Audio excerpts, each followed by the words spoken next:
పంట పొలాల వివరాలు సేకరించి రైతులకు 25,000 నష్టపరిహారం ఇవ్వాలని కొడంగల్ మాజీ ఎమ్మెల్యే పట్నం నరేందర్ రెడ్డి డిమాండ్ చేశారు. బీఆర్ఎస్ పార్టీ పిలుపు మేరకు కొడంగల్లోని అంబేద్కర్ చౌరస్తాలో పట్నం నరేందర్ రెడ్డి ఆధ్వర్యంలో నిరసన దీక్ష చేపట్టారు. ధాన్యం కొనుగోలుపై క్వింటాకు 500 బోనస్ ఇవ్వాలని, వీటితో పాటు కాంగ్రెస్ ప్రభుత్వం ఇచ్చిన 6 గ్యారెంటీల హామీలను వెంటనే అమలు చేయాలన్నారు. రైతు బంధు గోవింద, రైతు బీమా గోవింద, అరే రైతు బంధు గోవింద, రైతు బీమా గోవింద గోవింద, అరే గోవింద. కాంగ్రెసు మాయ ఇది గోవింద, అరే గోవింద. కాంగ్రెసు మాయ కళ్యాణ లక్ష్మి గోవింద, ఆసర పింఛను గోవింద, అరే కళ్యాణ లక్ష్మి గోవింద. తులం బంగారము కళ్యాణ లక్ష్మి తులం బంగారము గోయింద, పాలన ఆ గోయింద, అరే గోయింద. ప్రజాపాలన మాయ ఇది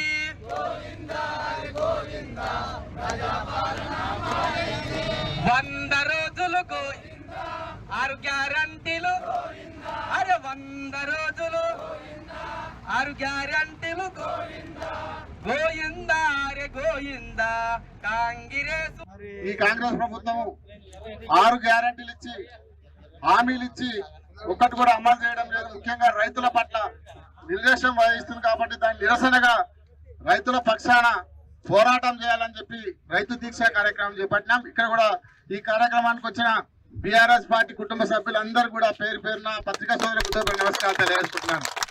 మొట్టమొదట గౌరవ ముఖ్యమంత్రి రేవంత్ రెడ్డి గారు ఎన్నికలకు ముందు హామీ ఇచ్చినాడు. డిసెంబర్ 9 మా ప్రభుత్వం వస్తున్నది. డిసెంబర్ 9వ తారీఖు నాడు సోనియా గాంధీ జన్మదినం రోజు 2 లక్షల రుణమాఫీ చేస్తామని చెప్పి అదే రోజు సైన్ పెట్టి రుణమాఫీ చేస్తామని చెప్పినాడు. కానీ 3 నెలలు అవుతుంది, ఇప్పటి వరకు కూడా 3 నెలలు వచ్చి 4 నెలలు అవుతుంది. 2 లక్షల రుణమాఫీ లేదు.